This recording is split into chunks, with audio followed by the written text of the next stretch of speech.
घेत मन इंद्रियांचे समाधान सांडीला हेवा उघा संची ताचा ठेवा नाही धावा घेत मन इंद्रियांचे समाधान तुका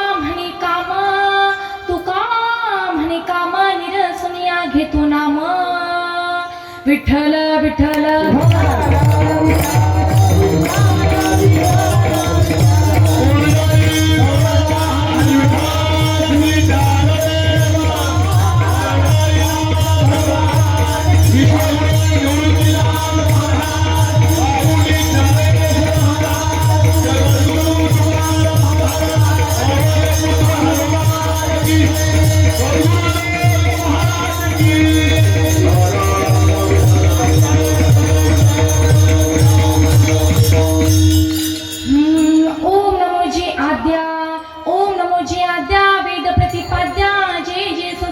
आत्मरूपा देवा तुझी गणेशू सकलात्मति प्रकाशू म्हणे निवृत्तीदास वदारी तुझी हे शब्द ब्रह्मशेष तेची मूर्ती सुबेश जेथ वर्ण पुण्यदोष निर्वतसे स्मृती तेची अवयव देखांगिक भाव तेथ लावण्याची ठेव अर्थ शोभा अष्टादश पुराणे तेची म्हणे भूषणे पदपद्धती खेवणे प्रमेय रत्नांची विठ्ठला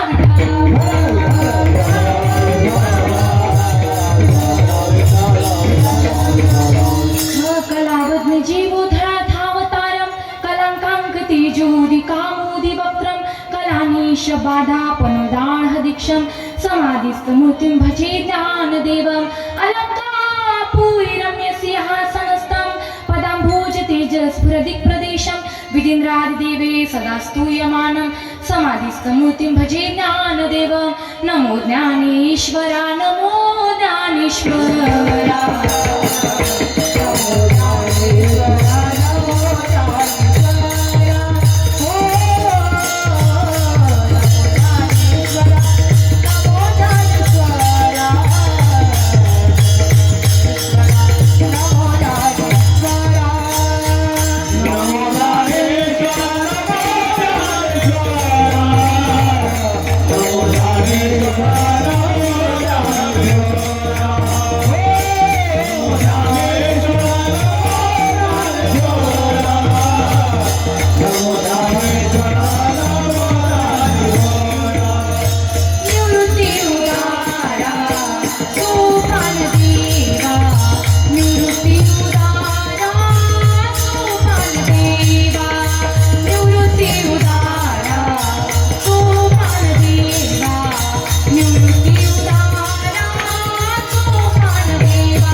जगद्गुरु जगत वंदनीय देहू निवासी पंचम वेद निर्माते, फक्त निर्माण करणारे नव्हे तर तळागाळापर्यंत पोहोचवणारे असे असणारे आमचे जगद्गुरु जगत वंदनीय श्री संत तुकोबाराय यांच्या गाथेतील 4 चरणाचा अगदी सरळ साध्या सोप्या अर्थातील असणारा अभंग आज या ठिकाणी कीर्तन रूपी सेवेकरिता निवडलेला आहे. विठ्ठला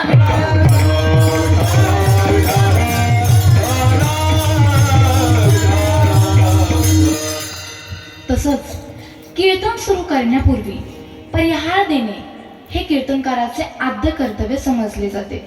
तसंच सुरू असलेले आपले पवित्रनाम पवित्र चिंचोली गाव आणि या चिंचोली गावामध्ये दरवर्षीप्रमाणे सुरू असलेला हा अखंड हरिनाम सप्ताह आणि या वर्षीच्या सप्त्यातील 4थ्या दिवसाची तारीख माझ्यासारख्या अज्ञान बालक पामराकडे देण्यात आली हे मी माझे परमभाग्य समजते. सेवेलागी सेवक झालो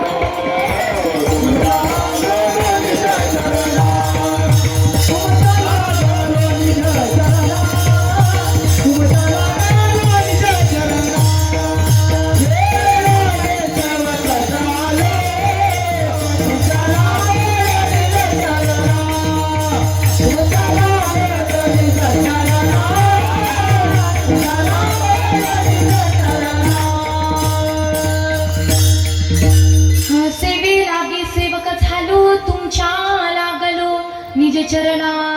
तसंच माझ्या आजी जिजाबाई शिवराम उगले यांच्या चरणी नतमस्तक होऊन व तसेच आपल्या गावातील विठ्ठल बाबा उगले व परसराम बाबा आव्हाड यांची उणीव आपल्या दर सप्त्यामध्ये आपल्याला भासत असते. म्हणून त्यांच्या स्मृती चिन्हास अभिवादन करून मी माझ्या कीर्तन रूपी सेवेकरिता सुरुवात करते. मस्तक माझे पायावर या वार करी संतांच्या विठ्ठला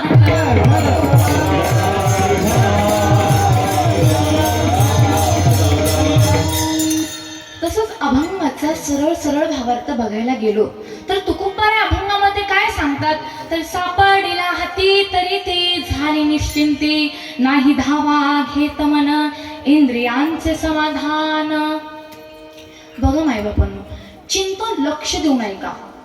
तुकोबाराय या अभंगामध्ये सांगतात की कोणीतरी माझ्या हातामध्ये आले आणि ती कोणती गोष्ट की कोणता व्यक्ती ती माझ्या हातामध्ये आल्यामुळे माझ्या जीवनामध्ये मला एवढे फायदे झाले. परंतु आश्चर्याची गोष्ट अशी की 4 चरणाचा अभंग आहे, परंतु एकाही चरणामध्ये तुकोबारायांनी त्या गोष्टीचं अथवा त्या व्यक्तीचं नाव सांगितलेलं नाहीये. परंतु मात्र तुकोबाराय काय सांगताय की बाबांनो, ती गोष्ट माझ्या हातात आल्यामुळे मला एवढे फायदे झाले आणि मी या संसाराच्या बंधनातून कायमचं सुटला गेलो.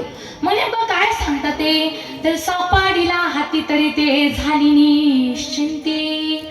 तो व्यक्ती माझ्या हातात आल्यामुळे माझ्या जीवनामध्ये जेवढी चिंता होती ती काय झाली, ती निरसली गेली, म्हणजे ती संपली. आणखीन काय झालं तर नाही धावा घेत मन इंद्रियांचे समाधान.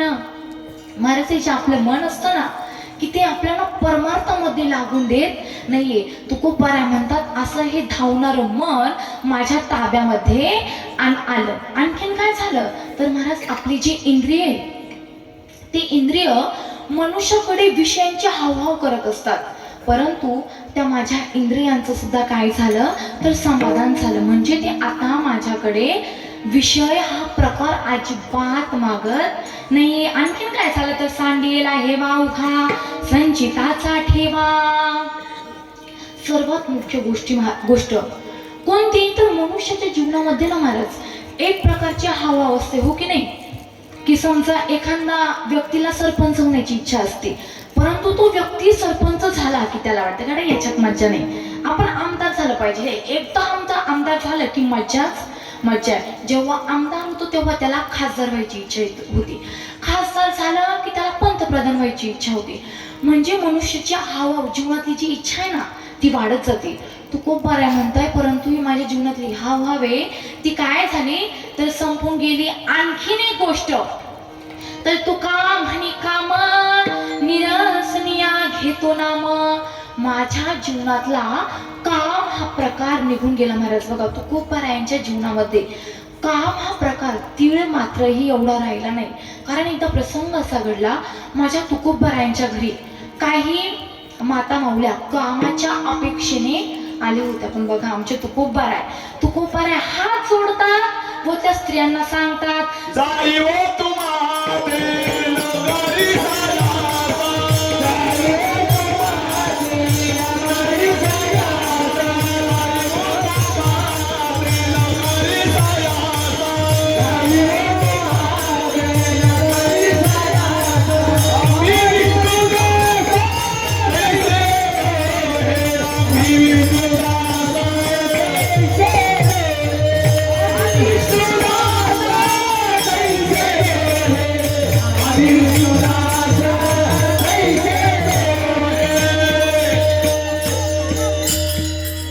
ज्या स्त्रिया माझ्या तुकोबारांकडे कशाच्या कामाच्या अपेक्षेने आल्या होत्या, माझ्या तुकोबारा त्या स्त्रियांना हात जोडून सांगतात की काय, जाई ओ माते न करी सायास आम्ही विष्णुदास. तैसे नव्हे मातानं मला माफ करा, कारण मी कोण आहे तर त्या विष्णूचा दास आहे. असे तुकोबारायांनी ती व्यक्ती हातात आल्यामुळे या सर्व माझ्या तुकोबारांना या गोष्टींचे फायदे झाले. आता मुख्य गोष्टी महाराज, अभंगाचा आपण सगळा अर्थ बघितला, परंतु या अभंगामध्ये तुकोबारायांनी त्या व्यक्तीचं मात्र नाव घेतलेलं नाहीये की कुठला व्यक्ती हातात आला आणि त्या कुठल्या व्यक्ती हातात आल्यामुळे तुकोबारायांना फायदा झाला. मग महाराज जर आम्ही गाथा उघडून बघितली तर गाथेमध्ये आम्हाला अभंग सापडतो की नेमका तुकोबारायांच्या हातामध्ये कोण आला, हरी आला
माझे तुकोबाराय काय सांगतात तर माझ्या हातामध्ये कोण आला, हरी आला आता, हरी आला आता, हो हरी आला आता, हरी आला आता. तुकोबारायांच्या हातामध्ये कोण आला तर जगाचा मालक पांडुरंग परमात्मा, तो आमच्या तुकोबारायांच्या हातात आला. बघा महाराज, त्या जगाच्या मालकाला हातामध्ये घेणं एवढं साधं काम नाही महाराज. तो हातावर तुरी देऊन पळणार आहे. हा ब्रह्मविद्येचा जनिता ग, तुम्ही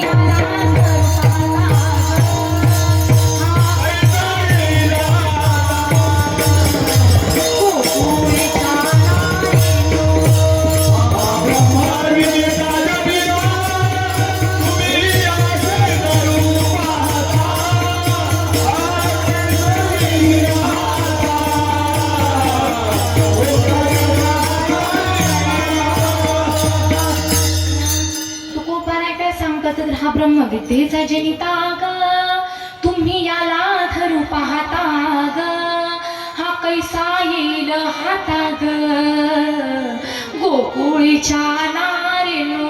बघा महाराज, हा मोठ्या मोठ्यांच्या हातावर तुरी देऊन पळणार आहे. हा कुठल्या ऐऱ्या गैऱ्याच्या हातामध्ये येणारा अजिबात नाही. बरं तुकोबाराय, ज्या अर्थी तुम्ही तर जगाच्या बापाला हातामध्ये घेतला, आम्ही पण घेऊ शकतो. आम्ही का नाही घेऊ शकणार? फक्त आम्हाला एकदा त्याला हातामध्ये घ्यायचा उपाय सांगा. बरं, फार काही सांगू नका. तो देव कुठे राहतो?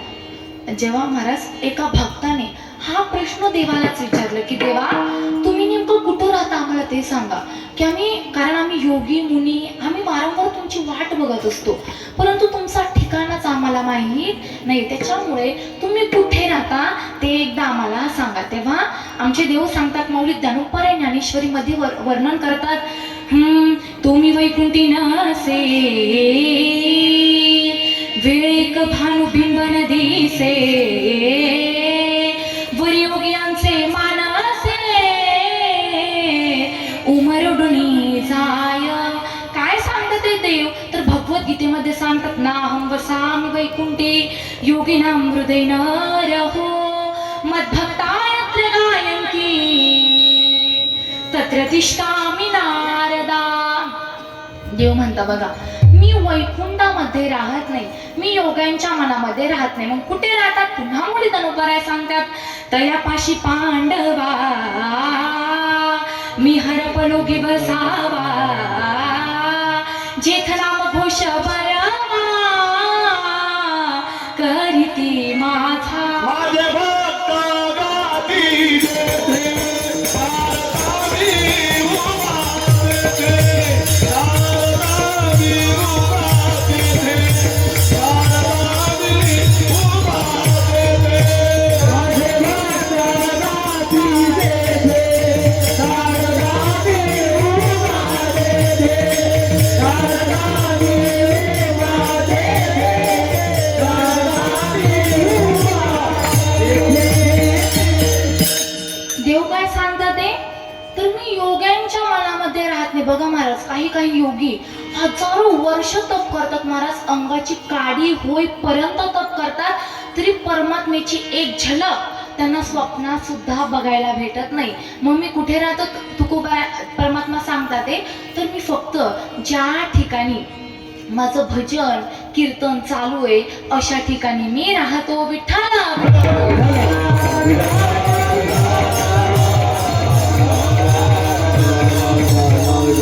म्हणून महाराज जर का वाटत असेल त्या परमात्म्याने आपल्या ताब्यामध्ये यावं, तर प्रथमतः त्याचं नामाचा जय जयकार ज्या ठिकाणी होत असतो त्या ठिकाणी जाऊन बसा. कारण महाराज आपण जर का एकांतामध्ये, माणूस एकांतामध्ये नामस्मरण करू शकतो, परंतु एकांतामध्ये जर आपण नामस्मरणाला बसलो तर माणसाला झोप येते. परंतु जर का महाराज अशा सप्त्याच्या ठिकाणी या नाम यज्ञामध्ये जर का आपण येऊन बसलो तर आपण सगळे एकत्र मिळून त्या परमात्म्याचं नाम घेत असतो. त्यामुळे महाराज तुकोबाराय सुद्धा सांगतात, ज्या वेळेस मी एकटा नामस्मरण करायचो ना, मला एवढी झोप यायची, परंतु जेव्हा मी संत समागमामध्ये जाऊन बसलो, घोळक्यामध्ये जाऊन बसलो, तेव्हा पळूनिया गेली झोप होते पाप वाढते. माझी जी झोप होती ना ती पळून गेली महाराज. म्हणून जर का वाटत असेल की त्या देवाने आपलं व्हावं तर या नाम यज्ञामध्ये सहभागी होत जा महाराज. कोठे नका पाहू करा हरी कथा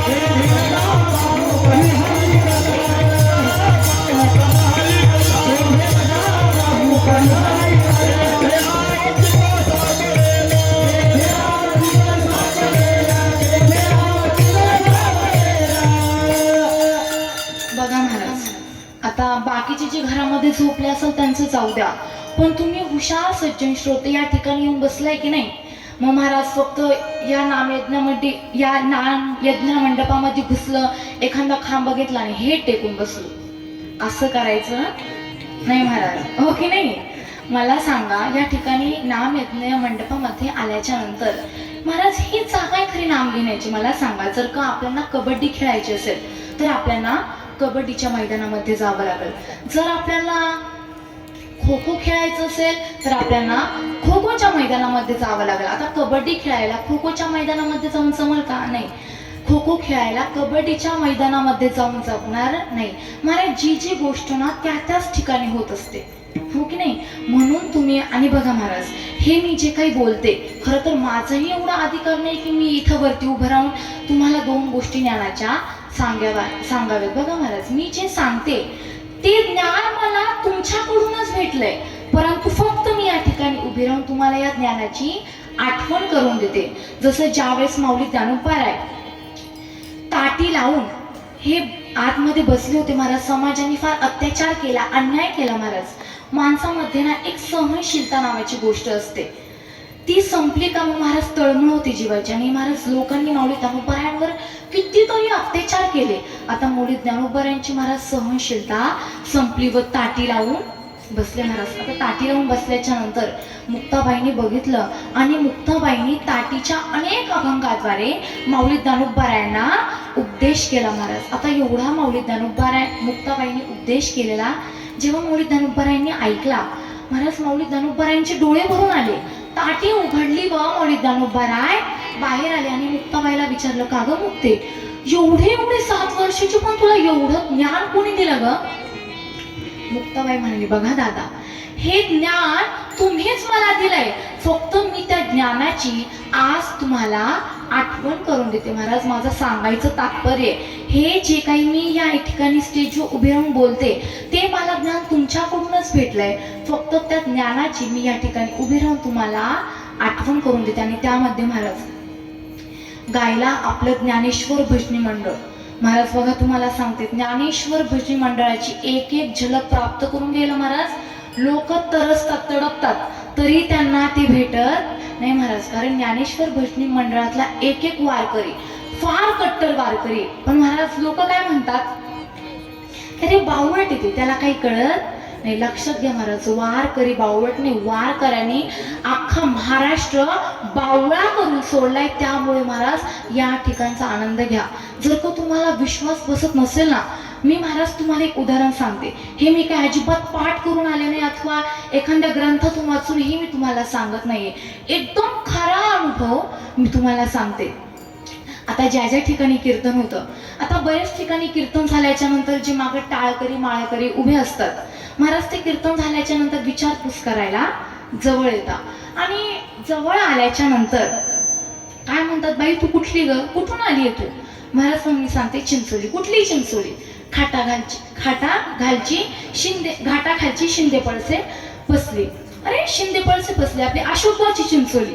अगं बाई मग तू तर आपली पोर निघाली, हो की नाही महाराज? म्हणजे वारकरी बावळत नाहीये, या वारकऱ्यांनी अख्खा महाराष्ट्र बावळा करून सोडलाय महाराज. म्हणून वारकऱ्याला साधं भोळं समजायचं नाही. तुकोबराय म्हणतात, तू का म्हणे भोळा जिंकू जाईल कळे काळा. वारकऱ्याच्या महाराज वेशभूषावर ना अजिबात जायचं नाही महाराज. कारण वारकऱ्यासारखा चतुर माणूस या जगात दुसरा नाही. तुम्हाला पटत नसेल तर मी तुम्हाला एक सांगते. एकदा एका राजाने आपल्या मुलीकरिता काय रचलं तर स्वयंवर रचलं. आता ते स्वयंवर रचल्याच्या नंतर आता अनेक राज्यातील राजे येऊ लागले आणि परंतु त्या स्वयंवरामध्ये एक अट ठेवली गेली. काय अट ठेवली तर जे 1 ते 20 पर्यंत न चुकता मोजून दाखवल माझी मुलगी त्याच्याच गळ्यामध्ये माळ घालेल, त्याच्याच बरोबर विवाह करेल. आता महाराज मला सांगा, 1 ते 20 पर्यंत मोजायचं म्हणलं आणि राजाची अट ठेवली म्हणजे काय 1 2 3 4 5 6 7 8 असं नाही. काहीतरी विचार करून, चतुर राजा होता महाराज, काहीतरी विचार करून ठेवले असणार, हो की नाही? आता महाराज अनेक राज्यातील राजे यायचे आणि महाराज हे 1 2 3 4 5 6 7 8 9 10 11 12 13 14 महाराज यायचे आणि मोजून रिटर्न निघून जायचे. परंतु महाराज लक्ष देऊन ऐका, ही बातमी एकदा एका वारकऱ्याच्या कानावर पडली. आता वारकऱ्याला वाटलं गाड्या प्रयत्न करायला काय हरकत आहे, ओके नाही? प्रयत्न करायला कुठं आपल्याला पैसे द्यायचे. त्यामुळे तो वारकरी त्या राज्यामध्ये घुसला. आता महाराज भर सभा बसली होती, हे इकडनं राजे मध्ये आपल्या सिंहासनावर राजे विराजमान झाले होते. आणि जशी महाराज त्या वारकऱ्याने सभेमध्ये एंट्री मारली, हे महाराज सगळं विचार हसायला लागले की बघा महाराज, या महाराष्ट्रामध्ये राजांना कमी पडली होती, जो धोत्रावाला येऊन आता इथं आले. महाराज सगळेजण हसायला लागले, हो की नाही? राजा म्हणाला, अरे बाबा कशाला स्वतःची मजा कुडून घेतोय, तू पुन्हा जा, तुला मी एक चान्स देतो, तू पुन्हा जा. म्हणे ऐका, तुम्हाला 1 ते 20 मोजून दाखवायची मतलब आहे ना, मग कोणी पण मोजून दाखव, तुम्हाला त्याच्याशी काय, हो की नाही? म्हणे बघा, मग महाराज राजाने त्याच्यासाठी वेगळी अट ठेवली. काय अट ठेवली तर बघ, तुला एक चान्स देतो, परंतु जर का तू मला 1 ते 20 पर्यंत मोजून दाखवलं नाही तर मात्र तुला आम्ही सुळावर चलो महाराज वारकरी म्हणाला ठीक आहे महाराज आता वारकऱ्याची परीक्षा वारकरी काय मागं हटणाऱ्यांमधनं नाही महाराज हे वारकरी सुरू झाला एक आत्मा दोन ब्रह्ममाया तीन रजगुण तमगुण सत्वगुण चार वेद पंचमहाभूते सहा शास्त्र सप्तस्वर आठ अष्टवसु नऊ विद्याभक्ती दहा दिशा 11 रुद्र 12 राशी 13 मूर्त 14 रत्न 15 तिथी 16 कला 17 तत्व 18 पुराण 19 वितू विश्वामी घाल हार माझ्या गळ्यातून चल माझ्या घरी महाराज झाला ना वारकरी राजाचा हवाई आणि घेऊन गेला राजकुमारीला. म्हणून महाराज बघा वारकऱ्यांना कमी अजिबात समजायचं नाही. आणि ज्यावेळेस महाराज मला लोक असे म्हणतात ना की बाई तू तर आपल्या जवळची निघाली अशोकबाची चिंचोली, तेव्हा महाराज एक गोष्ट तर मला एकदम चांगली कळाली की बाबा आता आम्हाला तर असं म्हणायची गरज नाहीये की आम्हाला चिंचोली गावाचं नाव फार मोठं करायचंय. अजिबात नाही महाराज. ते मूळ पहिलेच आपल्या अशोक काकाने आदरणीय गीते बाबांनी ते मूळ पहिलेच लावून ठेवलेले. आता आम्हाला फक्त या गावाचं नाव जोपासायचंय. विठ्ठला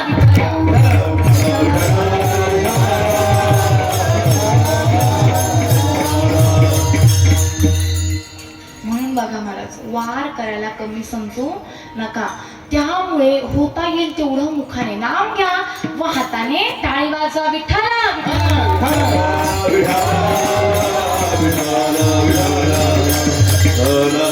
बरं हे सगळं झालं पण मला सांगा आपला विषय काय सुरू होता. बोला बोला बोला बोला महाराज बोला. हे असं चालणार आहे बघा. कीर्तनकार कुठे भटकलात तुम्ही आपले शांत बसून ऐकताय असं जमल का नाही. कीर्तनकाराला तुम्ही धरलं पाहिजे ना. या विषय सोडून जाता कामा नये. बोला बोला पटकन. विषय कुठं सुरू झाला होता. बरं आता चला यावेळेस मी सांगते पुढच्या वेळेला मात्र तुम्ही तुमची आठवण ठेवायची. तर मी सांगत होते जर तो वाटत असेल देवाने आपल्या ताब्यात यावं तर प्रथम त्याला समर्पित होण्याची भावना ठेवा महाराज. किती प्रकारे त्या देवाला समर्पित झालं पाहिजे महाराज. ज्याप्रमाणे महाराज गोपिका त्या देवांना समर्पित झाल्या होत्या किती प्रकारे समर्पित झाल्या होत्या. त्या गोपिकांना श्रीकृष्णाचं महाराज एवढं वेळ लागलं होतं की रात्रंदिवस फक्त कृष्ण कृष्ण कृष्ण कृष्ण असा एकच ध्वनी त्यांच्या मुखातून येत होता महाराज. बघा मी समर्पिताबद्दल बोलते हो की नाही. लक्षात घ्या किती प्रकारे समर्पित झाल्याच्या नंतर तो देव आपल्या ताब्यात येईल. महाराज एकदा असं घडलं की देवाने रास क्रीडा रचायची ठरवली. आता रास क्रीडा रचायची म्हणजे एकट्याचं काम अजिबात नाहीये हो की नाही. तिथं सर्व गोपिकांचं काम असतं. त्यामुळे देवाने गोपिकांना आदल्या रात्री सांगून ठेवले की बघा उद्या रात्री 12ला मी जेव्हा बासुरी वाजवल तेव्हा बासुरीचा आवाज ऐकताच तुम्ही आहे ते काम सोडून या ठिकाणी यायचं. कारण दुसऱ्या दिवसाची रात्र ही शरद पौर्णिमेची रात्र होती आणि त्या रात्री आपण सुंदर अशा रासक्रीडा रचू महाराज. आता महाराज गोपिकांनाही आनंद झाला की अरे कृष्णाबरोबर रासक्रीडा रचायची. त्यामुळे महाराज एक दिवस गेला दुसरी रात्र उजडली. आता प्रत्येक गोपिका रात्रीचे 12 वाजले होते. त्या काळी काही लवकर माणूस झोपत नव्हता. आता कोणती गोपिका आपल्या नवऱ्याची सेवा करत होती, कोणती गोपिका आपल्या बाळावर लक्ष ठेवत होती, कोणती गोपिका सासू सासऱ्यांना वाढून देत होती महाराज. परंतु ज्या वेळेस माझ्या परमात्म्याने बासुरी वाजवायला सुरुवात केली हे महाराज हातात आली ते काम खाली सोडले आणि परमात्म्याकडे जायला निघाल्या. मुरली वाली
तेरे प्यार में सब कुछ भूल गए, तेरे संसार में बंस बजा दे, मुरली सुना दे, चरणों में ले ले मुरली वाले, हो बंसी वाले, मुरली वाले, हो बंसी वाले. महाराज ज्या वेळेस गोपिकांनी माझ्या कृष्णाच्या मुरलीचा आवाज ऐकला, हे हातामध्ये आहे ते कामं खाली आपटले आणि पहिले रात्रीच्या 12ला परमात्म्याच्या शोधामध्ये वनामध्ये निघाल्या. महाराज आता महाराज त्याकडे काय 1 2 3 4 अशा गोपिका नव्हत्या, हजारोच्या संख्येने त्या गोपिका श्रीकृष्णापाशी जाऊन जमल्या. आता त्या ठिकाणी जमल्याच्या नंतर आता कृष्णाने त्यांची परीक्षा घ्यायची ठरवलं होतं नाही का. श्रीकृष्णानेच त्यांना त्या ठिकाणी बोलवलं होतं. परंतु ज्या वेळेस त्या गोपिका त्या ठिकाणी गेल्या त्यावेळेस मात्र श्रीकृष्णाने काय विचारलं की का गं गोपिकांनो, एवढ्या रात्री तुम्ही इथं आला, ते काही काम आहे का? एवढ्या रात्री तुम्ही इथं आलाय, काही काम आहे का? जसं आजी तुम्ही मला तुमच्या घरी जेवायला बोलवावं आणि मी जेवायला आल्याच्या नंतर तुम्ही म्हणावं का गं बाई काही काम आहे का? महाराज काय गोड अपमान होईल माझा, हो की नाही? तसं महाराज देवाने विचारलं की का गं गोपिकांनो, एवढ्या रात्री इथं आला, ते तुम्हाला काय वाटतं का नाही? अरे रात्रीच्या 12 वाजता आणि तुम्ही पतिव्रता स्त्री आहे, पतिव्रता स्त्रीने असं एकटाने रात्रीच्या 12ला घराबाहेर निघणं हे तुम्हाला शोभत नाही. अगं पतिव्रते स्त्रीने या वेळेला आपल्या पतीची सेवा केली पाहिजे. त्याला नको काय, त्याला काय हवंय काय नकोय त्याची इच्छा कामना पूर्ण केला पाहिजे. आणि तुम्ही इथं आला ते त्यावेळेस परमात्मा त्यांना पतिव्रतेचं महात्म्य समजून सांगायला लागतो. कारण तुका म्हणे पतिव्रता जिची देवावरी सत्ता. कारण महाराज पतिव्रते स्त्रीचं महात्म्य कमी नाहीये. मग देव त्यांना अनुसूया मातेचं उदाहरण सांगतात की काय महाराज, एकेकाळी अनुसूया मातेच्या पतिव्रतेचा डंका वाजत होता आणि ज्यावेळेस नारद महर्षींना हे कळलं त्यावेळेस नारद महर्षींनी ही बातमी 3 देवींना सांगायची ठरवली. 3 देवी कोणत्या? तर पार्वती माता, लक्ष्मी माता आणि ब्रह्मानी माता. आता या तिघींना सांगायची ठरवली.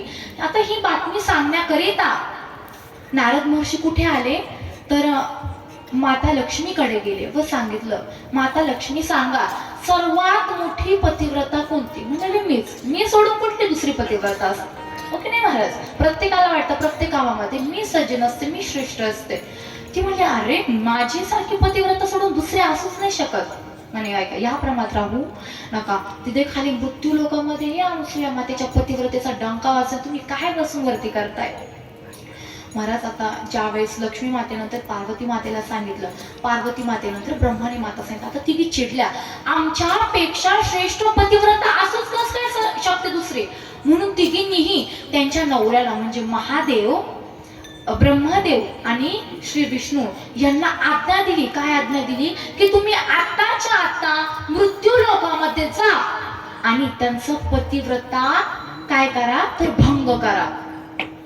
महाराज आता त्या तिघांना वाटलं अरे तुम्ही चुकीचं करताय. त्यांना समजून सांगायला गेले की बघा कोणाचे पतिव्रताचं कार्य भंग करणं याला खूप अघोर पाप लागतं आणि त्या पापाच्या मुखामध्ये तुम्ही आम्हाला पाठवू राहिले म्हणे ते आम्हाला माहीत नाही, आम्हाला तुम्हाला आमचं काम करावं लागलं. आता मला स्त्री हट्टापुढे कोणाचंही काही चालत नाही. त्यामुळे आता बस तिघींचं काम करायला तिन्ही देव मृत्यू लोकामध्ये आले. मृत्यू लोकामध्ये आले आणि तिन्ही देवांनी कोणाचं रूप घेतलं तर साधूचं रूप धारण केलं आणि माझ्या अनुसूया मातेच्या दरवाजापाशी जाऊन उभे राहिले व कडी वाजवली.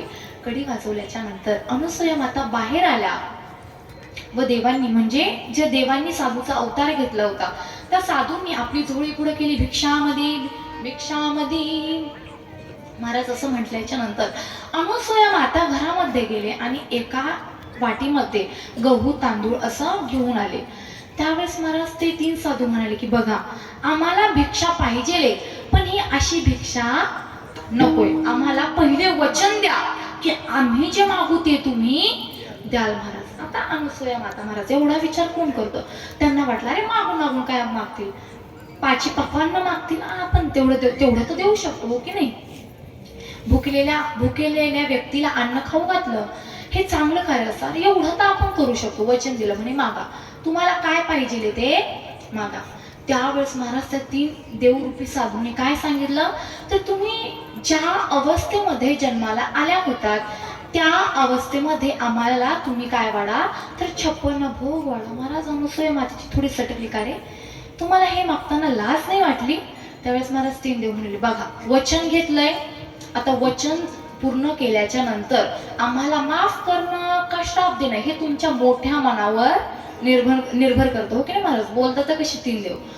त्यावेळेस महाराज अनुसूया मातेला वाटलं, आता एवढे 3 साधू आले म्हणजे आणि आपली परीक्षा घेत असणार, नाही तर एवढं अवघड कार्य कोणी सांगत नाही. म्हणजे बरं या महाराज मध्ये तुम्ही बसा, मी मधून तयारी करून येते. महाराज पण तयारी म्हणजे काय, अनुसूया मातेने एक पाळणा बाहेर आणला, 3 ताट वाढून आणले आणि एका हातामध्ये कमांडलू घेतला. आता महाराज बघा, ब्रह्मा विष्णू महेश समोर बसलेले, कोणाच्या?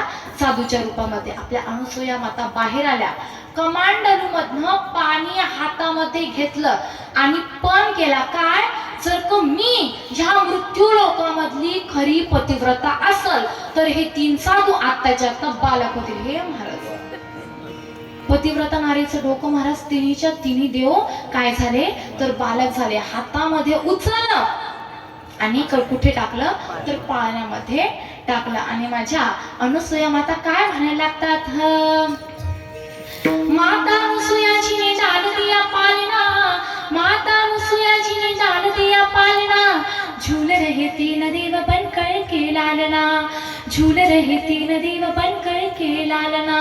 आणि ते 3 लेकर काही सामान्य लेकर नव्हते, कोण होते, हाँ कोई गरुड़ा पाल, कोई सृष्टि के रचैया, कोई बेटे नंदी पे डमरू बजैया, ऐसे फसे 3 देव पूछे कोई हालना, ऐसे फसे 3 देव पूछे कोई हालना. महाराज असे फसले का हाल विचारायला सुद्धा कोणी नव्हतं. झूल रहे 3 देव बनकर के लालना. महाराज अनुसूया माता काय म्हणतात, अरे माझ्या घरी मला शिकवतात, मेरे घर आए मुझे देने पड़ाए, भूल गए आज अपनी सारी चतुराई, भारत की देवियों से हुआ आज सामना, भारत की देवियों से हुआ आज सामना. अरे भारत की नारी सब पर, बरे भारताच्या नारीला कमी समजायचं नाही, भारत की नारियों से हुआ आज सामना, झूल रहे 3 देव बनकर के लालना, माता अनुसूया जी ने डाल दिया पालना, झूल रहे 3 देव बनकर के लालना. महाराज आता आश्य फसले का जवळ हाल विचारायला सुद्धा कोणी नव्हतं. महाराज आता हा कळीचा नारळ ज्यांनी जाऊन कोणापाशी लावली होती, 3 देवांपाशी रिटर्न गेला महाराज, नाही का? महाराज नारद महर्षींचं असंच काम राहतं, कुठे तरी जाऊन कळी लावायची. अशा प्रत्येक गावामध्ये एक नाही का कळी लावणारा नारद राहतोच, या गावातून त्या गावात नाही, ह्या गल्लीतून त्या गल्लीत, त्या गल्लीतून ह्या गल्लीत. बघा माय आपण आपल्या गावातलं बोलत नाही म्हणून टेन्शन अजिबात घेऊ नका. नाही आपल्या गावातले एकदम सज्जन व्यक्तिमत्व आहे, नाही का? मी शेजारच्या गावातलं बोलते म्हणून तुम्ही टेन्शन घेऊ नका. त्यावेळेस महाराज हा नारद महर्षी पुन्हा 3 देवांकडे गेला व त्यांना सांगितलं. 3 देव्या आल्या, अनुसूया मातेसमोर हात जोडले की माता आम्हाला माफ करा, परंतु आता आम्हाला आमचे 3घांचे पती पुनश्च द्या. महाराज त्यावेळेस पुन्हा पाणी शिपडून माता अनुसूयांनी 3 देवांना आपापल्या रूपामध्ये आणलं. व माता अनुसूया म्हणायला लागते, देवांनो बघा, तुम्हाला जेवण खाऊ घालून माझं तर काही पोट भरलं नाही. देव पण म्हणले, आम्हाला पण तुमच्या हातचं खाऊन आमचं पण पोट भरलं नाही. त्यामुळे विष्णूंनी आशीर्वाद दिला. काय आशीर्वाद दिला, तर आम्ही 3 देव तुमच्या घरी अवतार घेऊन तुमच्या पोटी तुमचे बालक म्हणून जन्माला येऊ. आणि त्याच मधला एक अवतार म्हणजे दत्तात्रयांचा अवतार. महाराज विठ्ठल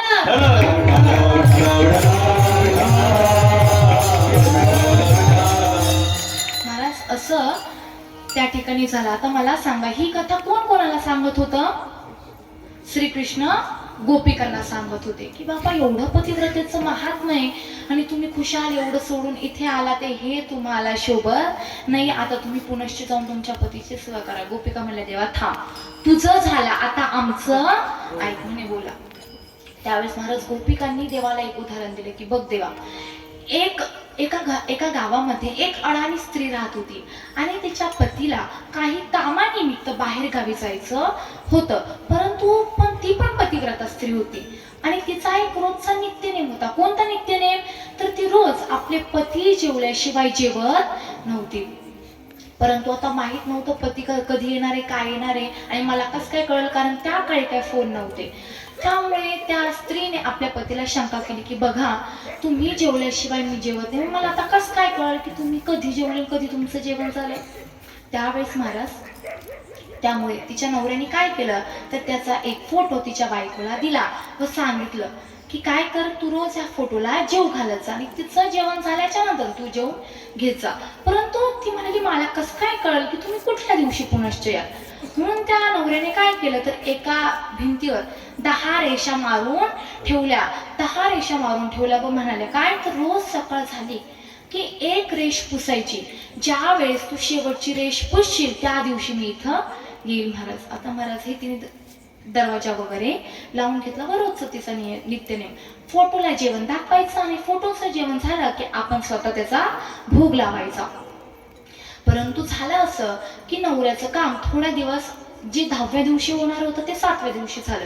त्याच्यामुळे तो 7व्या दिवशी सकाळी सकाळी घरी आला व त्याच वेळी ही काय करत होती तर फोटो मधल्या पतीला नैवेद्य चढवत होती. मग त्यावेळी गोपिकांनी देवाला प्रश्न केला की देवा आता आम्हाला सांगा, ही स्त्री हिच्या खोट्या फोटोच्या फ्रेमला पतीला जेव घालते आणि बाहेर तिचा नवरा कडी वाजवतोय, मग मला सांग इनी हिच्या फोटो मधल्या पतीला जेव घातलं पाहिजे का खऱ्या नवऱ्याकडे गेली पाहिजे?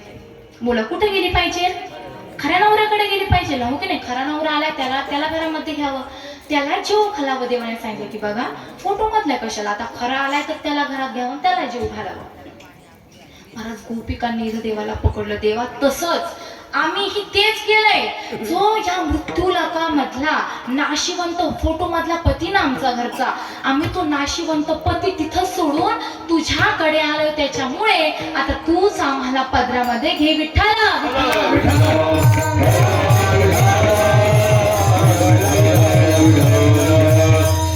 त्यावेळेस मला सांगायचं तात्पर्य काय तर इतक्या प्रकारे गोपिका त्या परमात्म्याला समर्पित झाल्या होत्या, हो की नाही? संपूर्ण आपल्या त्यांनी संसाराची राख रांगोळी केली, पण शेवटच्या श्वासापर्यंत फक्त कृष्णाला समर्पित राहिल्या. त्यामुळे महाराज वाटत असेल त्या देवाने आपल्या ताब्यामध्ये यावं तर प्रथमतः आपण त्याच्या ताब्यामध्ये जायला शिका. महाराज आता त्याच्या ताब्यामध्ये जाणं नेमकं म्हणजे काय करणं महाराज? बाकी काहीच करायचं नाहीये, कारण कलियुगामध्ये एकदम सोपं साधन सांगितलं की काय तर तुम्ही नाव घ्या आणि तेच देवाला आवडतं. आवडे देवासी नाम, आवड देवाचे एका तो प्रकारे नामाचा उच्चार रात्रंदिन.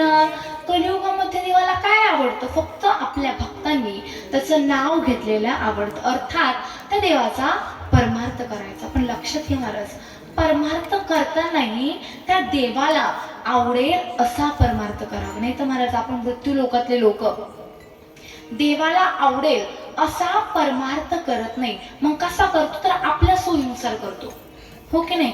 मला सांगा माता माऊल्यांनो, तुम्ही भाजी करताना तुमच्या पतीला आवडेल ती भाजी करतात की तुम्हाला जे आवडेल ती करतात? बोला बोला बोला, कोणाला आवडेल ती करतात? पतींना आवडेल तीच करतात ना, हो की नाही महाराज? तसं परमार्थ ही माझ्या देवाला आवडेल असंच करा, आपल्या सोयीनुसार करू नका. नाही तर महाराज आपला परमार्थ कसं असतो मला सांगा? इथं कुठली स्त्री आहे जी न चुकता देवाला दूध ठेवते? बघा खोटं बोलायचं नाही, खरं सांगा. न चुकता रोज देवाला 1 ग्लास दूध ठेवते? नाही महाराज, कोणीच नाही.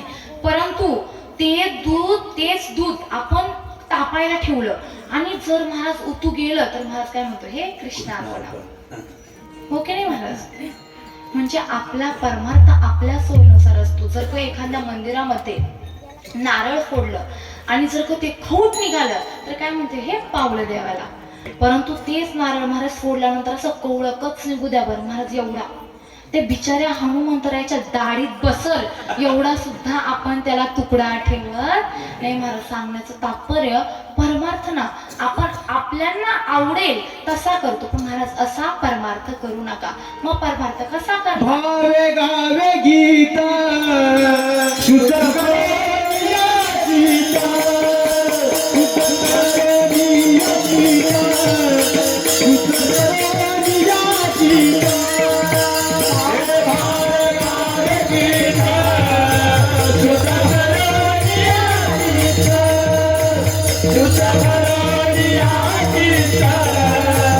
सुख करवगिया चित्ता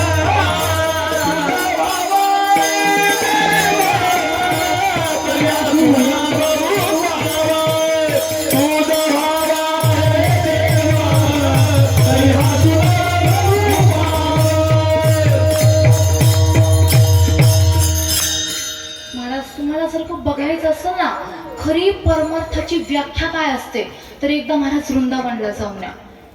तिथे महाराज तिथले फक्त लोक राधे राधे बोलतात याच्यामध्ये नवल नाही महाराज. तिथले झाड सुद्धा राधे राधे बोलतात. हो की नाही. राधा राधा राधा राधा कृष्ण कृष्ण कृष्ण शब्द है कृष्णा तो उसका अर्थ है राधा. राधा बिना कृष्ण नहीं कृष्ण बिना नहीं राधा. जिस मन में कृष्ण बसे उस मन में बसी राधा. राधा राधा राधा राधा कृष्ण कृष्ण कृष्ण राधा राधा राधा राधा कृष्ण कृष्ण कृष्ण. महाराज तिथलं माणसंच फक्त राधे राधे बोलतात यात नवल नाही. तिथले झाड सुद्धा राधे राधे बोलतात. सकाळपासून संध्याकाळपर्यंत त्या माणसांच्या मुखामध्ये एकच नाम असतो राधे राधे राधे राधे. महाराज जर का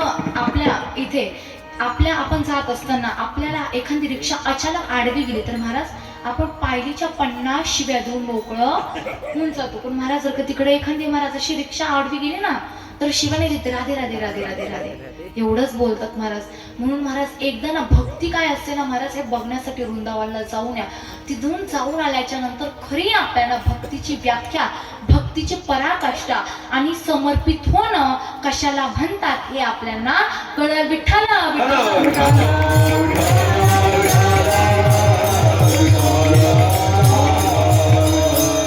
आणि महाराज मुख्य म्हणजे कलियुगामध्ये माणसाला नाम घ्यायला ना महाराज फार कमी दिवस. हो की नाही. कारण कलियुगाची तर आयु कमीच आहे परंतु कलियुगातल्या माणसांची पण आयु कमी महाराज. बाकीच्या युगांमध्ये फार आयु राहायची. जसं पहिलं युग कुठलं तर कृतयुग.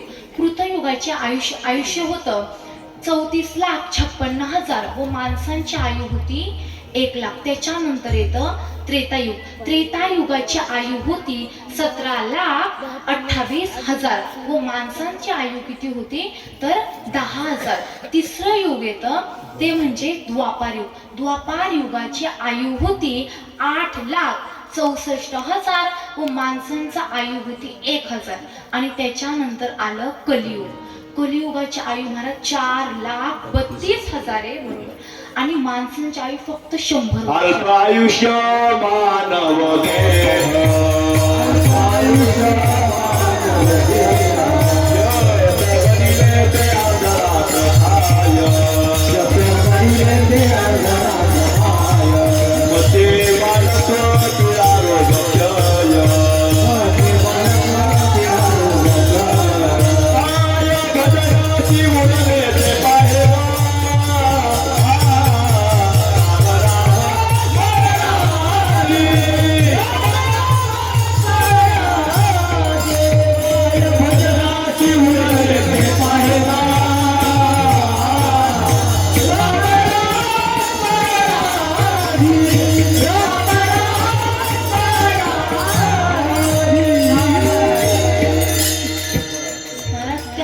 देह फक्त कलियुगाची आयु 4,32,000 व माणसांची आयु 100 वर्ष. मला सांगा मग कलियुगामध्ये अचानक एवढी 1,00,000पासून आयु फक्त 100 वर्षांवर का आली. कारण महाराज त्याचं शास्त्रामध्ये भागवतामध्ये बघायला गेलो तर भागवतामध्ये त्याचे 4 कारणं सांगितली की सत्य दया दान आणि धर्म. सत्य दया दान ह्या 3 गोष्टी कलियुगामध्ये राहिलेल्या नाही. मग कलियुग चालतोय तरी कशावर. कलियुग फक्त धर्मावर चालतोय. 3 गोष्टी राहिलेल्या नाही महाराज. सत्य दया आणि दान महाराज. सत्य तर आपण बोलतच नाही महाराज. तो सकाळी उठल्याबरोबर तोंडावरनं पांघरून काढल्याबरोबर जे खोटं बोलायला सुरुवात करतो हे महाराज रात्री झोपेपर्यंत पांघरून तोंडावर घेईपर्यंत खोटंच बोलत राहतो नाही का. खरं अजिबात बोलत नाही महाराज. पण खोटं बोल बोलण्याला तुम्ही साधं समजू नका. खोटं बोलणं ही फार मोठं पाप आहे. भागवतामध्ये एक कथा बघायला भेटते. कुठली? तर धर्मराजाची. मला सांगा, धर्मराजा एकदम निष्ठावान होता, सत्यवादी होता. आयुष्यामध्ये एकदा सुद्धा खोटं बोलला नाही. तरी स्वर्गामध्ये जाताना महाराज त्याचा एक अंगठा गळून पडला. काय? अंगठा गळून पडला. मग असं काय खोटं बोलला की त्याचा अंगठा गळून पडला? अर्ध सत्य. महाराज ती कथा अशी सांगितली जाते की ज्या वेळेस महाभारतामध्ये युद्ध सुरू होतं, त्या युद्धामध्ये महाराज पांडवांचा विजय फार जोरात होत होता. परंतु एका गोष्टीमुळे त्यांचा विजय अटकून राहत होता. ती कुठली गोष्ट? तर महाराज द्रोणाचार्य मृत्यू पावत नव्हते. हो की नाही? द्रोणाचार्य कोण? महाराज पांडव मधला अर्जुन धनुर्धारी आहे, तर त्या धनुर्धार्याचे गुरु महाराज द्रोणाचार्य. त्यांना मारणं एवढं साधं सोपं काम नाही महाराज. त्यांना मारणं म्हणजे फार चतुराईचं काम आहे. आणि ते मृत्यू पावत नव्हते. का मृत्यू पावत नव्हते? तर युद्धाच्या अगोदर ज्यावेळेस पांडव आपल्या गुरूंकडे म्हणजे द्रोणाचार्यांकडे आशीर्वाद घ्यायला गेले, त्यावेळेस महाराज पांडव खाली वाकले आशीर्वाद घेण्याकरिता, आणि द्रोणाचार्यांच्या मुखातून काय शब्द निघाला? विजय भव. महाराज काय आशीर्वाद दिला की विजय भव, विजय तुमचाच होईल. परंतु त्यावेळेस द्रोणाचार्य म्हणाले, बघा विजय तुमचा होईल, परंतु मला मारणं सुद्धा एवढं साधं सोपं काम नाहीये. मग त्यावेळेस पांडव म्हणाले, गुरुजी आम्हाला माफ करा, परंतु तुमच्या विरुद्ध आम्हाला लढावं लागते. त्यावेळेस द्रोणाचार्यांनी सांगितलं की बघा, जोवर माझ्या हातामध्ये शस्त्र आहे तोवर मला तुम्ही मारू शकणार नाही. जर का मला मारायचं असेल तर माझ्या हातातलं शस्त्र खाली पडण्याची वाट बघा. आणि आता युद्ध सुरू होतं आणि द्रोणाचार्य महाराज मरत नव्हते. का? तर त्यांच्या हातातलं शस्त्र हे खाली पडत नव्हतं. महाराज आता युद्ध, सायंकाळ वेळ झाली व युद्ध थांबलं व कृष्णाने एक सभा बसवली. काय? तर द्रोणाचार्यांचं हातातलं शस्त्र खाली पाडायला महाराज काहीतरी युक्ती करावं लागल. मग महाराज आता युक्ती नेमकी काय करायची? तर सांगितलं की द्रोणाचार्यांचा मुलगा अश्वत्थामा, उद्या आपण काय युद्धामध्ये एक बातमी पसरू. काय? तर अश्वत्थामा मेला, अश्वत्थामा मेला. ज्या वेळेस ही बातमी द्रोणाचार्य ऐकतील त्यावेळेस त्यांना आश्चर्य होईल, दुःख होईल व आपोआप हातामधलं शस्त्र खाली गळून जाईल. पण महाराज पांडव म्हणाले, अर्जुन म्हणाले की बघा देवा, का एवढ्या सहजासहजी युद्धामध्ये ते कोणावर पण विश्वास ठेवतील का? देव म्हणाले, अरे आपल्याकडे धर्मराज आहे. धर्मराजा आयुष्यात महाराज खोटं बोलत नाही. हो की नाही? धर्मराजा खोटं बोलत नाही. धर्मराजाला बोलवलं, सांगितलं त्याला की तुला उद्या असं असं करायचंय. काय? तर उद्या तुला विचारलं द्रोणाचार्यांनी की अश्वत्थामा मेला, म्हणायचं हो. मला धर्मराजा म्हणाला, बघा युद्ध तिकडे उलथत जाव, पण मी मात्र खोटं बोलणार नाही. महाराज धर्मराजा ऐकतच नव्हता.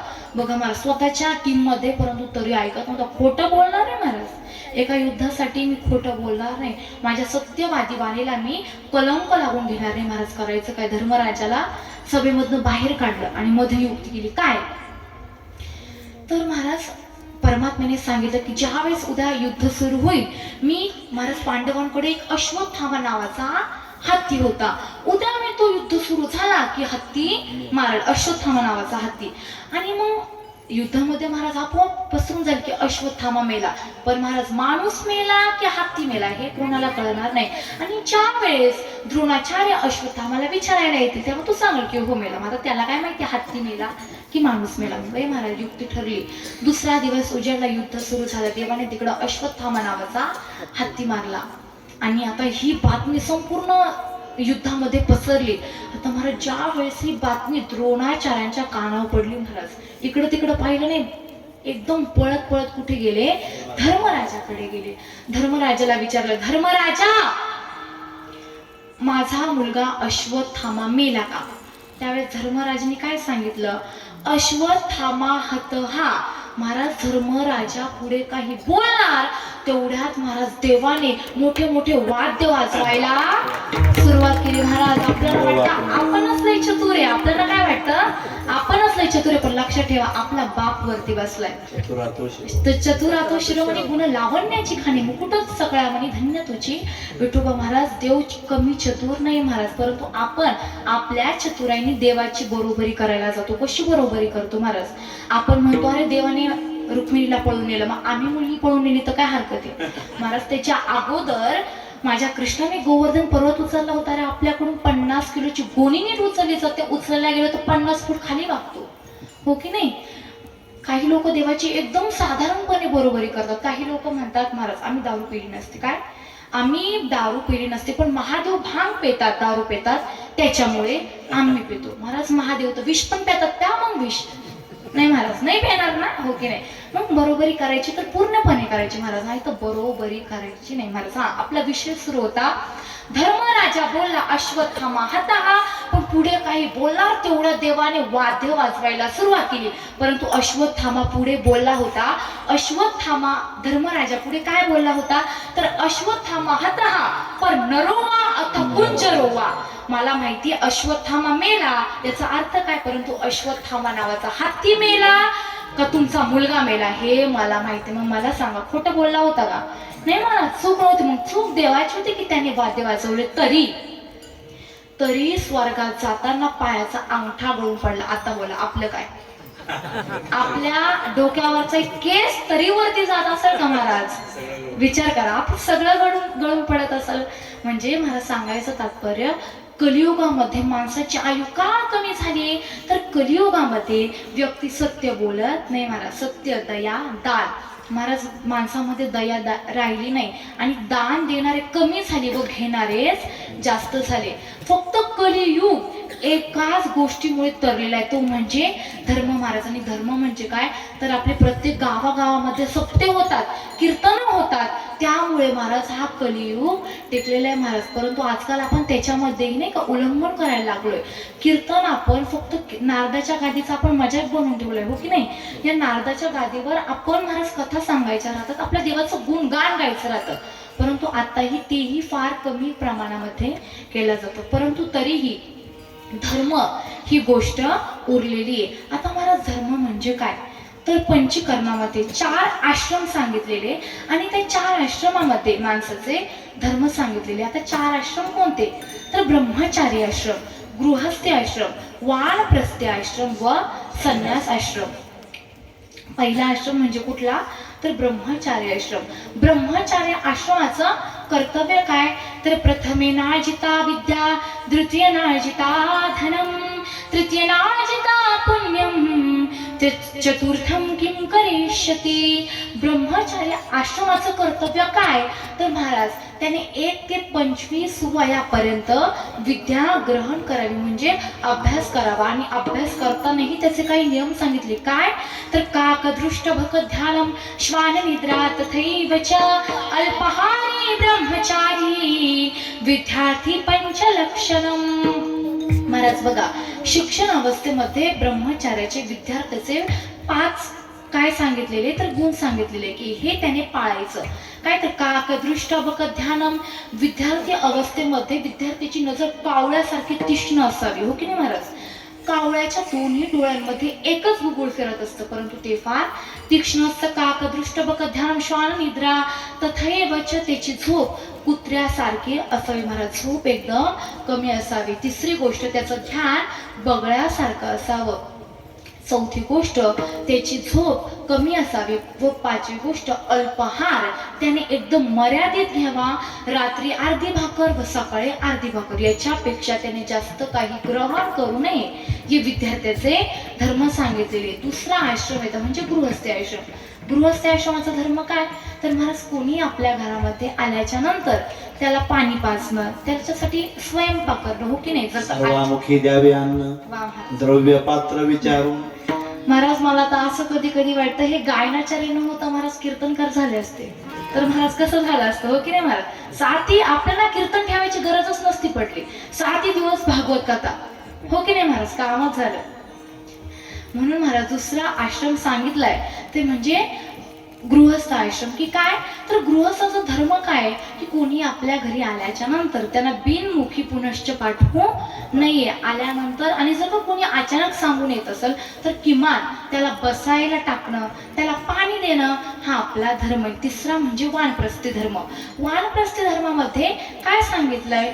तर महाराज हा वानप्रस्थी धर्मामध्ये जे लोक असतात ते फक्त शरीर आणि संसारामध्ये असतात, बाकी मनाने ते पूर्णपणे परमार्थामध्ये तल्लीन झालेले असतात. व चौथा धर्म म्हणजे तर संन्यास आश्रम चौथा आश्रम सांगितलाय, चौथा संन्यास आश्रम. आता संन्यासाचे धर्म काय, तर संन्यासाने संसाराचा त्याग करणं, मला समाजामध्ये लोकांमध्ये न राहता वनामध्ये जाऊन एकांतात त्या परमात्म्याचं नाव घेणं, हो की नाही महाराज. परंतु आजकाल महाराज प्युअर संन्यासी राहिले नाही महाराज. संन्यासी फक्त 25% राहिले आणि ढोंगी 75% आले. मग आमच्या मुक्ताबाई सांगतात, वरी भगवा झाला नामे अंतरी वश्य केला कामे, त्याला म्हणू नाही साधू जगी विटंबना बांधू. महाराज काही लोक फक्त वरतून भगविशाल परिधान करतात, परंतु आतून पूर्णपणे परमात्म्याला समर्पित झालेले नसतात. म्हणून महाराज माझं सांगायचं तात्पर्य, आपला कलियुग हे कशावर टिकलेलं आहे, तर फक्त आणि फक्त त्या परमात्म्याच्या नावावर, म्हणजे धर्मावर. विठ्ठला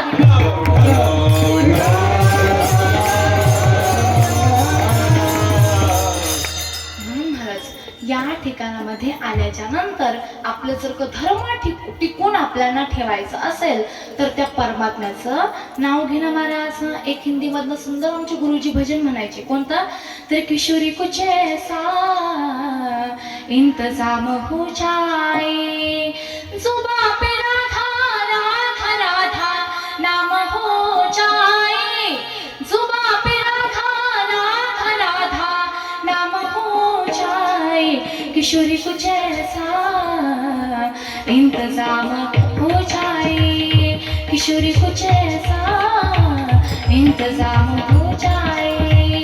जब गिरते हुए मैंने तेरा नाम लिया है, तब गिरते हुए तूने मुझे थाम लिया है. म्हणून किशोरी कुछ ऐसा इंतजाम हो जाए, किशोरी कुछ ऐसा इंतजाम हो जाए. म्हणून महाराज कुठल्याही देवाचं नाव घ्या, हो की नाही, फक्त नाम घ्या. विठ्ठला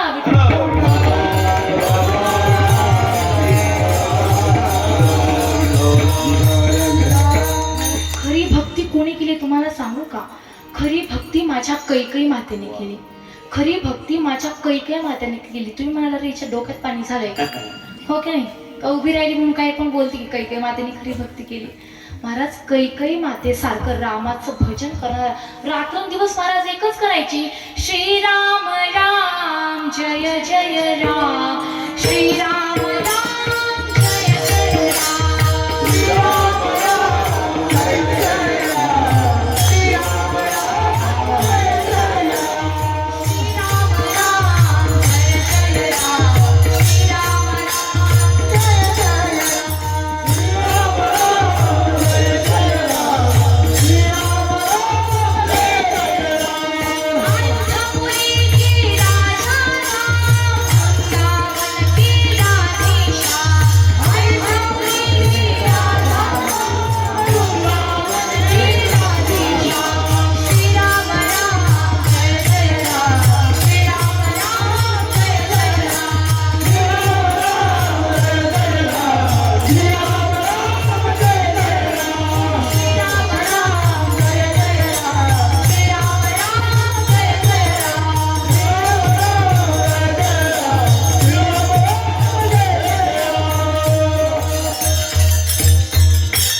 रात्रंदिवस कैकई माता एकच करायची, श्रीराम राम जय जय राम, श्रीराम राम जय जय राम. परंतु महाराज आपण कैकईला फार वाईट समजतो नाही का महाराज. आपण त्यांना एवढं ना वाईट समजतो की महाराज की कैकई नावं आपण आजकाल कोणाला ठेवत नाही, हो की नाही. मला सांगा, इथे एवढा माता माऊल्या बसलाय, कैकई नावाची कुणी आहे, बोला बोला. गुणांनी असू शकते, हो की नाही, पण नावाने नाही. महाराज काही काही लोक एवढे वाईट बसून होऊन वागून गेले की आपण त्यांचं नाव सुद्धा कोणाला देत नाही. महाराज राव आहे काही तर कोणी राव, गुणांनी असू शकतो महाराज, नावाने कोणीच नाही महाराज, हो की नाही. कारण काही काही लोक असे वागून जातात की आपण त्यांचं नावही कोणाला देत नाही. तर हा महाराज मी सांगत होते की कैकई माता किती भक्ती करायची महाराज. ऐका, ज्या वेळेस रामाचा राज्याभिषेक होणार होता ना, त्याच्या आदल्या रात्री माझे प्रभू रामचंद्र कैकई मातेच्या शयनगृहामध्ये गेले आणि ज्यावेळेस महाराज काही मातेने बघितलं की अरे माझा राम येतोय, रामाला उठून उभे राहिले. रामा, अरे बाळा, एवढ्या रात्री तू माझ्या शयनगृहामध्ये काय करतोय? त्यावेळेस महाराज राम म्हणाला, आई तुझ्या काही काम आहे. काही माता म्हणाल्या, बोल ना बाळा, काय काम आहे? म्हणजे तू प्रथम मला काय कर तर वचन दे की मी जे सांगाल ते तू करशील. म्हणे, अरे त्याला वचन द्यायची काय गरज? तू माझा प्राण जरी मागितलं तरी मी तुला काढून देईन. अरे वचनच मागतोय, घे वचन. वचन दिलं म्हणे तुला. महाराज वचन दिलं आणि माझ्या देवाने रामाने काय सांगितलं की बघ आई, तुझ्याकडं माझ्या वडिलांकडं दशरथ राजाकडे 2 वर बाकी आहे.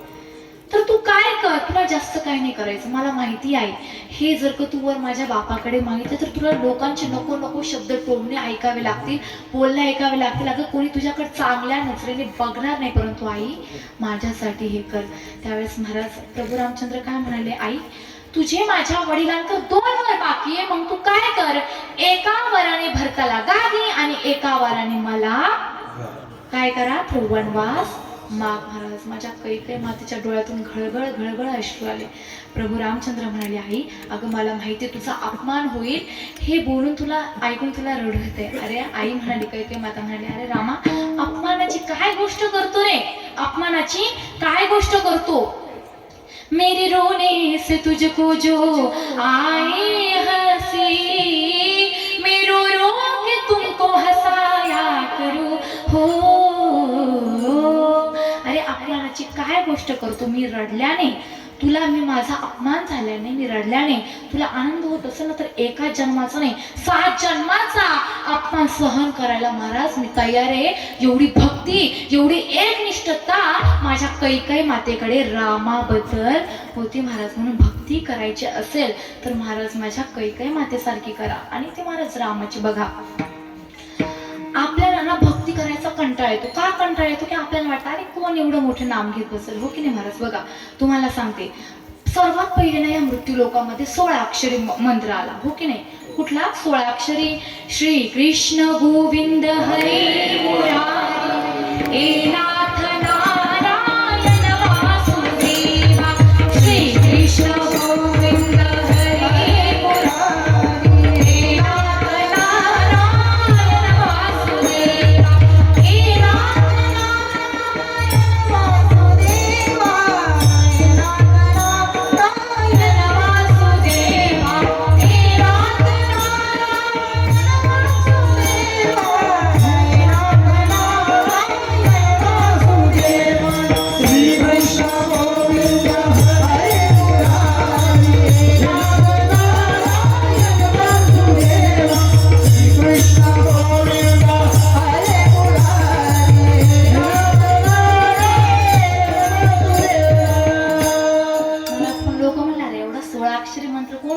हो की नाही? मग हा मंत्र आणखीन छोटा केला, हो की नाही? काय तर ओम नमो भगवते वासुदेवाय, ओम नमो भगवते वासुदेवाय. आणि हा पण लय मोठा मंत्र झाला, हो की नाही? त्याच्यानंतर फक्त 6 अक्षरांचा. कुठला? राम कृष्ण हरी, राम कृष्ण हरी, राम कृष्ण हरी. हाही मंत्र लोकांना म्हणायला जमला नाही. त्याच्यानंतर फक्त 3 अक्षरे. कुठला? विठ्ठल विठ्ठल. पण महाराज हे म्हणायला लोकांची जीभ टाळूला लागायला लागली, हो की नाही? कष्ट व्हायला लागले लोकांना म्हणायला हा मंत्र. पण अरे कस काय एवढा विठ्ठल विठ्ठल एवढं टाळूला लागेपर्यंत कोण नाम घेतं महाराज? बघा मग त्याच्यानंतर आता याच्यापेक्षा बारीक जर का मागितला मग तुमच्यासारखे मोठे भक्त तुम्हीच. याच्यानंतर सर्वात छोटा मंत्र तयार केला. राम, ना आकार ना उकार ना मकार, एकदम साधा सोपा राम राम राम राम. त्याच्यामुळे महाराज, आणि हा राम मंत्र ना महाराज फार गुपित मंत्र आहे. हा राम मंत्र एवढा श्रेष्ठ मंत्र आहे की या मंत्राचं जप माझे भोले बाबा सुद्धा करतात. मग आपण विचार करू, हा गुपित मंत्र मग भोले बाबाकडे हा मंत्र गेलाच कस काय? महाराजाची फार सुंदर कथा आहे, ते फक्त लक्ष देऊन ऐका. ज्या वेळेस महाराज माझ्या वाल्मिकी ऋषींनी रामायण लिहिलं, ते रामायण किती कोटीचं होतं? बोला बोला बोला, किती? 100 कोटीचं होतं महाराज, हो की नाही? परंतु आता त्या रामायण बघा, रामायण लिहिलं वाल्मिकी ऋषींनी, पण वाल्मिकी ऋषी बाजूला राहिले आणि 3 लोकांचे भांडणं व्हायला लागले. कुठले लोक?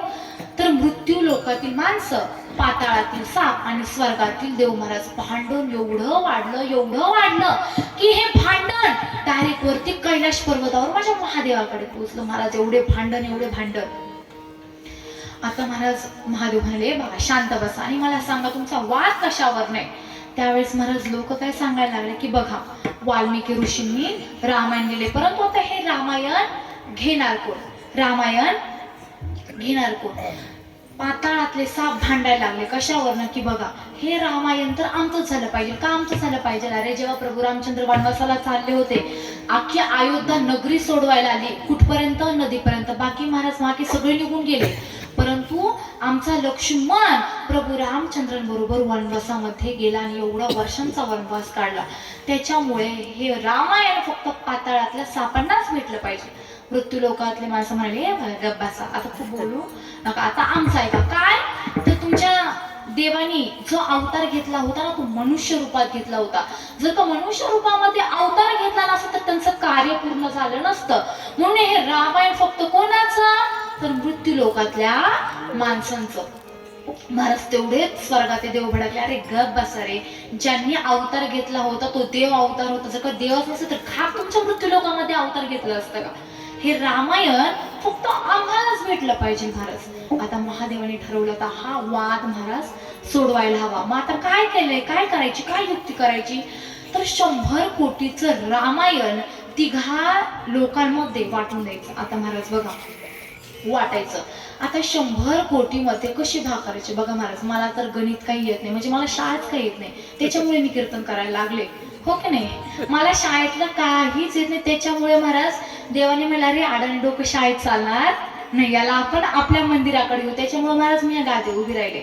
त्याच्यामुळे आता तुम्ही हिशोब करा, हो की नाही. आता 100 कोटीचं रामायण वाटायचं कसं, 3 भाग केले महाराज. सांगा कितीचे, 33 कोटी, 33 कोटी, 33 कोटी महाराज. 33 कोटी मृत्यू लोकातल्या माणसांना, 33 कोटी पाताळातल्या सापांना, 33 कोटी स्वर्गातल्या देवांना. आता उरले किती, 1 कोटी. आता 1 कोटीमध्ये पुन्हा 3 भाग करायचे. किती, 33 लाख, 33 लाख, 33 लाख महाराज. पुन्हा 3 लोकांमध्ये ते 3 हिस्से वाटून दिले. आता उरलं किती, 1 लाख. 1 लाखामधनं पुन्हा 33,000, 33,000, 33,000 उरले किती, 1,000 महाराज. 1,000मध्ये पुन्हा 100, 100, 100, 1,000मध्ये पुन्हा 300. म्हणून महाराज बोलते बोलावं मी गणितात लई कच्ची आहे, बोलत ते माझं चुका ना मग, हो की नाही. 1000मध्ये पुन्हा 3 भाग केले. किती, 300, 300, 300 उरले 100. 100मध्ये पुन्हा 33, 33, 33. आता उरला फक्त 1 श्लोक. आता एका श्लोकातले अक्षर मोजले किती भरले, तर 32 अक्षर भरले. महाराज महाराजांना सगळं माहिती भागातलं.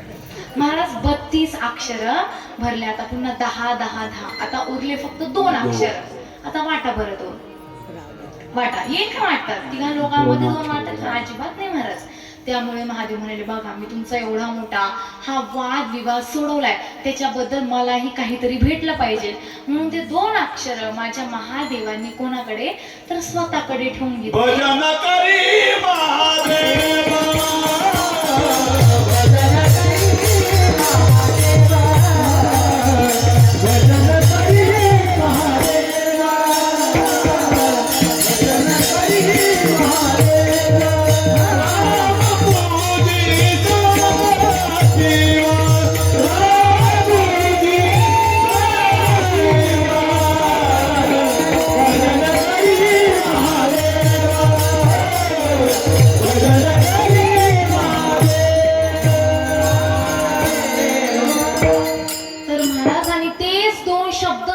संपूर्ण रामायणातलं सार निघालं. तर ते काय म्हणजे राम नाम महाराज. म्हणून असं हे गुपित नाम महादेवांपर्यंत पोचले महाराज. महादेवाकडनं हे ज्ञान कोणाकडे गेले, तर मच्छिंद्रनाथांकडे गेलं. मच्छिंद्रनाथांकडनं गहिनीनाथाकडे गेलं. गहिनीनाथांकडनं गोरक्षनाथांकडे गेलं. आणि निवृत्तीनाथांकडनं हे ज्ञान माऊली ज्ञानोबारायांकडे गेलं. बघा महाराज आतापर्यंत हे गुपित चालू असलेलं ज्ञान ज्यावेळेस आमच्या माऊली ज्ञानोबारायांकडे आलं, त्यावेळेस आमच्या माऊली ज्ञानोबारायांनी जगाच्या उद्धाराकरिता, जगाच्या कल्याणाकरिता ते गुपित नाम सर्वांसमोर प्रकट केलं, राम नाम. त्यामुळे महाराज जास्त मोठा मंत्र जपायची गरज नाही, राम नाम जपा. तू कोपराय म्हणते तो देव माझ्या हातामध्ये का सापडला, तर मी त्या परमात्म्याचं नाम घेतलं आणि नाम घेऊन काय झालं तर अभंगाचं पहिलं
झाल्यामुळे काय झालं तर मी निश्चिंत झालो. बघा महाराज, आताशी एक चरण सोडून झालंय आणि आपले 11:15 वाजले. आणखीन 3 चरण जर का सोडवायला गेले तर 100% महाराज आजच आपल्याला जागरण करावं. नाही बघा, मी तर तयार आहे, पण तुमची तयारी असेल तर सांगा. आहे का बोला, मस्त उत्तर द्यायचे, काळजी नका करू, नाही सोडणार महाराज. त्याच्यामुळे आता वेळ झालाय, त्याच्यामुळे सर्वांनी हात वरती करा भजनाकरिता. विठोबा